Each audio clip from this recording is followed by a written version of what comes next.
Detrás de las sonrisas impecables, de los romances públicos y de la imagen de un amor perfecto, algunos de los hombres más famosos del mundo del espectáculo escondían verdades que nunca pudieron vivir abiertamente sin miedo.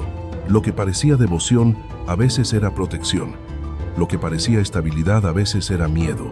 En una industria obsesionada con las apariencias, estos hombres no solo defendían sus carreras, sino también sus nombres, sus familias y la frágil vida que habían construido a puerta cerrada.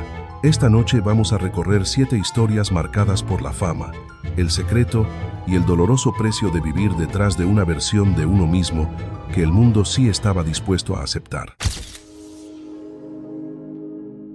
Antes de que la verdad lo alcanzara, Ricky Martin parecía la fantasía más cuidadosamente construida de la cultura pop.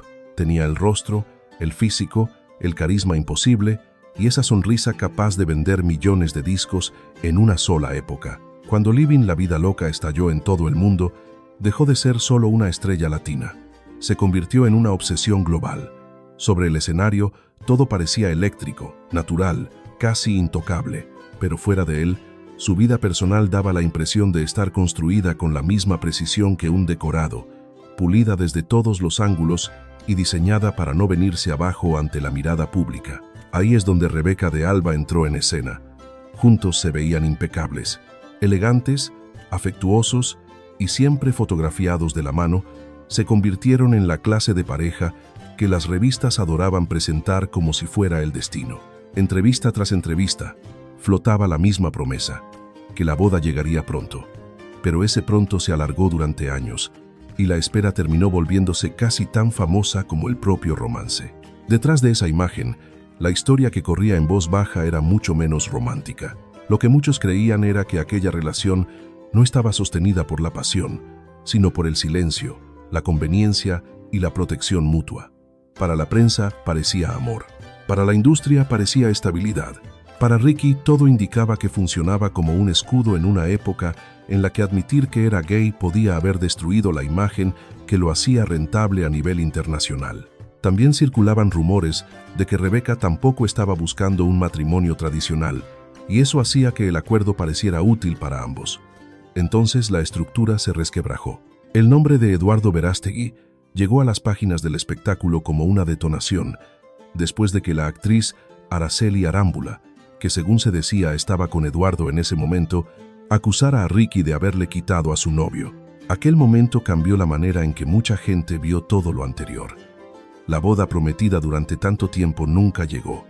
La pareja perfecta se disolvió en silencio, pero la ilusión no sobrevivió. Años después, Ricky por fin dejó atrás el disfraz y habló abiertamente del miedo, de la presión y del precio de vivir ocultándose. Con el tiempo formó una familia junto a Joan Joseph, y aquella vieja historia con Rebeca quedó como el recordatorio de una época en la que la fama a menudo exigía actuar incluso en la vida privada. A veces, la actuación más elaborada no es la que ocurre bajo los focos, sino la que se vive a puerta cerrada.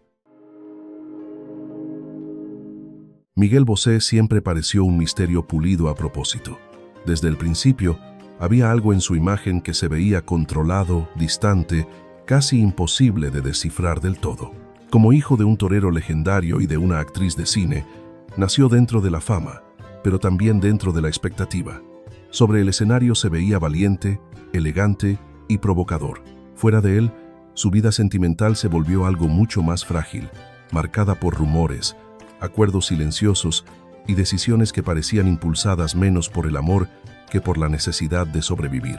Durante años circuló en el mundo del espectáculo una historia según la cual Miguel habría considerado un matrimonio de conveniencia para frenar las especulaciones sobre su vida privada.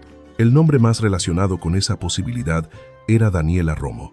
Según versiones que circularon durante años, el plan era brutalmente práctico, una boda perfecta que podía proteger al mismo tiempo la imagen pública de ambos. Pero aquella historia nunca llegó al altar porque Daniela terminó enamorándose de una mujer, Tina Galindo, y toda la idea se vino abajo antes de hacerse pública. Lo que vino después no fue una confesión bajo los focos, sino una vida construida lejos de ellos. Con el paso del tiempo, Miguel dejó de fingir en silencio y formó una relación duradera con Ignacio Palao. La historia repetida en la prensa hablaba de casi 30 años juntos, rutinas compartidas, viajes y una familia que parecía moderna, estable y por fin en paz consigo misma. Juntos tuvieron 4 hijos mediante gestación subrogada, 2 biológicamente de Miguel y 2 biológicamente de Ignacio, y durante años proyectaron una imagen de equilibrio impecable, como si Miguel por fin hubiera encontrado la forma de reconciliar su verdad con el mundo que lo rodeaba. Pero en 2018, esa imagen se rompió. La separación no ocurrió en silencio. Se convirtió en un conflicto legal, con acusaciones, disputas por la custodia y exigencias de apoyo económico, dejando al descubierto acuerdos privados y heridas emocionales que habían permanecido enterradas durante años. La parte más dolorosa no fue solo la ruptura, sino la forma en que la propia familia pareció partirse en dos, como si el amor, la paternidad y tantos años de vida compartida pudieran dividirse con líneas legales. En medio de esa tormenta, incluso apareció el nombre de Ricky Martin en la prensa del corazón, con versiones que aseguraban que él los había orientado en el proceso de gestación subrogada. Lo que comenzó como la imagen de una familia moderna, terminó convertido en una disputa pública sobre una intimidad que Miguel siempre había luchado por mantener bajo control. Y ahí está la paradoja en el centro de su historia. El hombre que cantaba sobre la libertad, el deseo y la ruptura de los viejos moldes, pasó gran parte de su vida negociando su verdad, con el miedo, la fama y la opinión pública, hasta que las máscaras a su alrededor empezaron a hablar más fuerte que la propia música. Manuel Mijares y Lucero parecían, en otro tiempo, la historia de amor más impecable que la televisión mexicana había logrado vender. Cuando se casaron en 1997, el país entero se detuvo para mirar. La boda fue transmitida en directo, cuidada hasta el detalle más pequeño, diseñada para sentirse menos como una ceremonia privada y más como la escena final de una telenovela nacional. Ella era la novia ideal de México. Él era el cantante de voz noble y presencia serena. Juntos representaban ese tipo de romance en el que el público todavía quería creer, limpio, duradero, casi intocable. Durante un tiempo, todo pareció encajar a la perfección dentro de esa fantasía. Tenían fama, química, una imagen familiar muy fuerte y con el tiempo, 2 hijos que hacían que el retrato se viera todavía más completo. Pero el mundo del espectáculo siempre ha sabido fabricar perfección mucho antes de aprender a protegerla. Y en este caso, los rumores que lo siguieron nunca desaparecieron del todo. Con los años, esos rumores se volvieron más oscuros y más concretos. Según la versión que se repetía en voz baja, el matrimonio no habría nacido por completo del amor, sino del cálculo. Algunos aseguraban que todo había sido cuidadosamente armado desde las altas esferas de Televisa, menos como una unión de 2 corazones que como un escudo estratégico para silenciar habladurías, proteger reputaciones y mantener bajo control a 2 figuras públicas de enorme valor comercial. En esa versión, la boda no era sentimental, era institucional. Después, empezaron a multiplicarse las contradicciones. Según se decía, la madre de Mijares insinuó que Lucero lo había dejado por un hombre rico, con más poder y más dinero. Al mismo tiempo, otra línea de rumores sostenía que el propio Mijares estaba vinculado sentimentalmente con un hombre influyente en la política. Eran 2 relatos muy distintos, pero ambos parecían alimentar la misma sospecha de fondo, que aquella relación funcionaba más como una alianza que como un matrimonio tradicional. Cuando finalmente anunciaron su divorcio después de más de una década juntos, lo que más sorprendió no fue la separación en sí, sino la extraña tranquilidad con la que todo ocurrió. No hubo guerra mediática, ni acusaciones públicas, ni destrucción televisada. En cambio, siguieron apareciendo juntos, trabajando juntos, incluso cantando en el mismo escenario como si nada esencial se hubiera roto. Esa clase de calma es rara en las rupturas famosas, y precisamente por lo rara que era, hizo que las viejas preguntas sonaran todavía más fuerte. ¿Fue una historia de amor real que simplemente se desgastó con el tiempo? ¿O fue un acuerdo perfectamente administrado que terminó cuando dejó de ser necesario? Nadie lo ha confirmado. Lo que sí parece indiscutible es que, incluso después del divorcio, Mijares y Lucero lograron algo casi imposible en el espectáculo: seguir funcionando, seguir siendo cordiales y seguir intactos ante el público. Y a veces, una sonrisa que sobrevive con demasiada facilidad deja más sospechas que un escándalo abierto. Freddie Mercury nunca fue un hombre hecho para las medias tintas. Sobre el escenario era pura fuerza, pura descarga, puro exceso, con una voz que parecía demasiado grande para el mundo que tenía alrededor. Podía dominar un estadio con un solo movimiento, pero la parte más íntima de su vida estuvo marcada por algo mucho más silencioso y mucho más complejo. Antes de que la fama se convirtiera en mito, antes de que Queen lo transformara en uno de los frontman más inolvidables de la historia de la música, estaba Mary Austin. Se conocieron en 1970, cuando todo seguía siendo incierto y el futuro todavía no se había endurecido en leyenda. Mary no fue solo otro romance, se convirtió en refugio, en estabilidad y en la persona que hacía que el caos se sintiera habitable. Freddie la amó lo suficiente como para pedirle matrimonio. Ella aceptó. El anillo era real, el compromiso era real. Nada en esa parte de su historia fue una puesta en escena. Luego empezaron a aparecer las grietas. Mary comenzó a sospechar infidelidades y creyó que había otras mujeres. Pero lo que finalmente escuchó de boca de Freddie fue algo muy distinto. Cuando ya no pudo seguir escondiéndolo, le dijo que no se trataba de mujeres, se trataba de hombres. Esa confesión puso fin al romance, pero no acabó con el vínculo entre ellos. De alguna manera, lo transformó en algo todavía más difícil de definir. Mary no lo expuso, no lo abandonó y no convirtió su verdad privada en un espectáculo público. Se quedó. Pasó de ser prometida a confidente, de pareja a convertirse en la persona en la que Freddie parecía confiar sin reservas. Incluso le compró un apartamento encima del suyo para que siempre siguiera cerca, como si la distancia se hubiera vuelto algo imposible de aceptar. Cuando la enfermedad entró en su vida, Mary fue una de las primeras personas en las que Freddie confió para contar la verdad. Mucho antes de que el mundo entendiera del todo lo que estaba ocurriendo, ella ya formaba parte del pequeño círculo en el que él se apoyaba, mientras todo a su alrededor comenzaba a cerrarse. Y cuando el final empezó a acercarse, sus últimas decisiones dijeron más que cualquier entrevista. Le dejó a Mary su casa, gran parte de su patrimonio y las partes más privadas de su vida, las que más valoraba. Jim Hutton fue el hombre que estuvo a su lado en los últimos años, pero Mary siguió siendo otra cosa muy distinta. Alguien tan profundamente entrelazada con su vida que ninguna etiqueta parecía suficiente. Su romance terminó, pero lo que los unía nunca desapareció de verdad. Tal vez eso es lo que hace tan conmovedora la historia de Freddie, porque entre todo el ruido, el brillo y el mito que lo rodearon, uno de los amores más profundos de su vida fue la persona que se quedó cuando aquella historia de amor ya había cambiado de forma. Hay parejas que no parecen casuales, parecen armadas, pulidas hasta el punto de verse casi demasiado perfectas para pertenecer a la vida real. Esa era la impresión que Enrique Peña Nieto y Angélica Rivera producían en el público. Él proyectaba la imagen de un poder disciplinado, cuidadosamente presentado como moderno, sereno y preparado para ocupar el gran escenario nacional. Ella ya pertenecía a millones de espectadores, una de las figuras más reconocibles del entretenimiento mexicano, elegante y familiar, de una manera que la política por sí sola nunca podría lograr. Juntos no solo transmitían romance, transmitían seguridad. Sus apariciones tenían algo cinematográfico, casi estratégico, como si el glamour hubiera sido incorporado para hacer que la autoridad pareciera más cercana y más humana. Cuanto más completa se veía la imagen, más empezaban algunos a preguntarse si la perfección era en realidad la historia y no el amor que supuestamente había detrás.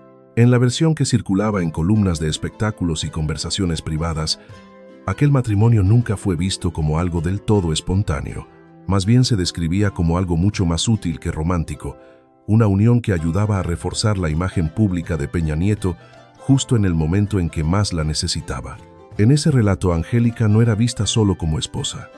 Era parte de la presentación, una figura querida de la televisión cuya presencia podía humanizar el poder y hacer que la ambición se viera más cálida. Al mismo tiempo, seguía acompañándolo otra corriente de rumores que insistía en que prefería la compañía de hombres y en que el matrimonio funcionaba como una estructura de protección frente a preguntas que ningún político en su posición querría ver. Amplificadas en público. Nada se confirmó abiertamente, pero una vez que la imagen política, la cultura de la celebridad y la especulación persistente comenzaron a mezclarse, la relación empezó a sentirse menos como un vínculo privado y más como una representación cuidadosamente sostenida.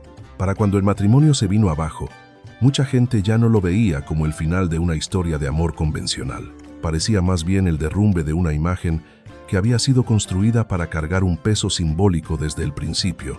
Más tarde, Angélica habló públicamente sobre la separación, y a partir de ahí, el brillo de cuento de hadas que los rodeaba perdió gran parte de su fuerza. Lo que quedó fue la sensación incómoda de que aquella unión pudo haber servido a un propósito mayor que el afecto. En un mundo donde la imagen pública puede moldear carreras, elecciones y reputaciones, el matrimonio a veces se convierte en algo más que compañía. Puede convertirse en parte de la maquinaria, exhibida con belleza mientras siga funcionando. Destellos de cámaras, flores blancas, sonrisas medidas y una boda lo bastante elegante como para silenciar casi cualquier rumor durante un tiempo. En 1984, en la cima de su fama, Elton John hizo algo que parecía prometer estabilidad, romance y un nuevo comienzo.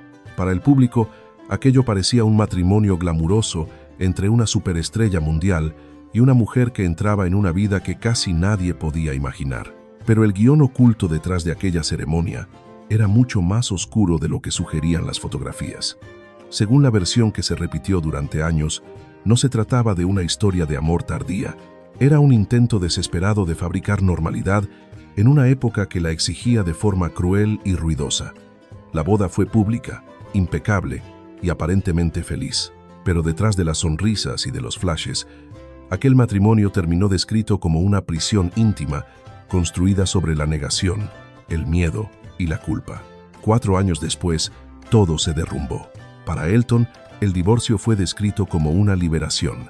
Para Renate Blauel, en cambio, se sintió más como una devastación. La mujer que había estado a su lado llegó a decir más tarde que se había sentido utilizada, convertida en parte de una ilusión cuidadosamente construida, casi como una figura secundaria dentro de una historia que nunca le perteneció de verdad. Lo que volvió todo aún más doloroso fue la manera en que ese capítulo pareció desaparecer después. Durante años, el matrimonio quedó arrinconado dentro del relato oficial. La esposa desapareció de la leyenda. La boda apenas se mencionaba. Era como si esa parte de su vida hubiera quedado sellada porque resultaba demasiado dolorosa, demasiado compleja o demasiado reveladora. Luego el pasado regresó. Rocketman volvió a abrir esa herida al recuperar aquella etapa oscura de su vida y el silencio alrededor de Renate volvió a romperse. Herida y expuesta, llevó a Elton John ante los tribunales y reclamó una compensación enorme por el daño emocional y público que decía haber sufrido. La batalla legal parecía ir más allá del dinero. Parecía un recordatorio brutal de que el miedo siempre termina pasando factura. Elton acabó construyendo una vida abierta junto a un hombre y dejó de esconder quién era. Pero aquella boda de 1984 sigue flotando como una cicatriz, una prueba de que fingir para sobrevivir puede herir también a quienes quedan demasiado cerca de la representación. En el México de los años 70, la fama podía volver a un hombre intocable sobre el escenario y peligrosamente vulnerable en todas partes. Esa era la contradicción que rodeaba a Juan Gabriel. El país cantaba sus canciones, llenaba sus conciertos y lo convirtió en un fenómeno. Pero la misma cultura popular que adoraba su voz observaba cada uno de sus gestos con sospecha. Sus maneras eran comentadas, juzgadas e interpretadas desde una mirada moral que apenas dejaba espacio para la diferencia. Según versiones repetidas durante años, la presión llegó a ser tan intensa que grupos como la Liga de la Decencia presionaron a Raúl Velasco para sacarlo de Siempre en Domingo, argumentando que su presencia y su comportamiento amenazaban los valores familiares del país. En ese clima, Juan Gabriel entendió algo brutal muy pronto. Si no se protegía, la televisión podía cerrarle las puertas y su carrera podía quedar seriamente dañada. Lo que vino después, según la versión repetida durante años, no fue romance sino estrategia. Las mujeres empezaron a aparecer a su lado, no necesariamente como amores, sino como escudos. Después de filmar 2 películas con Meche Carreño, la prensa empezó a presentarla rápidamente como la novia del divo, una historia lo bastante ordenada como para tranquilizar a ejecutivos, revistas y públicos que necesitaban una explicación más aceptable del hombre al que estaban mirando. Más tarde llegó Aida Cuevas, y con ella los rumores crecieron todavía más. Se habló de matrimonio, de planes familiares e incluso de la posibilidad de tener un hijo juntos. Pero el patrón nunca cambió. Surgían promesas, las fechas no llegaban, y el supuesto compromiso se deshacía antes de volverse real. El nombre de Ana Arana también apareció dentro de esas historias, reforzando la misma imagen, una vida sentimental pública que desde fuera siempre parecía convincente y por dentro se sentía extrañamente vacía. Tal vez ahí esté la ironía más cruel de la historia de Juan Gabriel. Escribió algunas de las canciones de amor más intensas de la música latina y las cantó con absoluta libertad, y sin embargo su propia vida privada quedó atrapada entre el rumor, la cautela y la supervivencia. No hubo esposa oficial, no hubo matrimonio final, ni hubo un desenlace perfecto pensado para tranquilizar al público. Cuando murió en 2016, dejó un legado que nadie pudo borrar, pero también una pregunta que nadie terminó de responder por completo. Algunos de estos hombres terminaron acercándose a la verdad, otros se llevaron sus secretos hasta el final, pero en todos los casos, el patrón resulta dolorosamente familiar. La fama les dio visibilidad, poder y admiración, y al mismo tiempo les exigió una versión de sí mismos que el mundo estaba más dispuesto a aceptar. Detrás de los titulares, de las bodas y de las imágenes públicas cuidadosamente pulidas, había vidas marcadas por la presión, el silencio y la necesidad de sobrevivir. Puede que algunas relaciones fueran reales en parte, puede que otras funcionaran como protección, y puede que muchas fueran mucho más complejas de lo que el público llegó a entender. Lo que queda hoy no es solo el escándalo, sino el costo humano de pasar demasiado tiempo viviendo detrás de una máscara.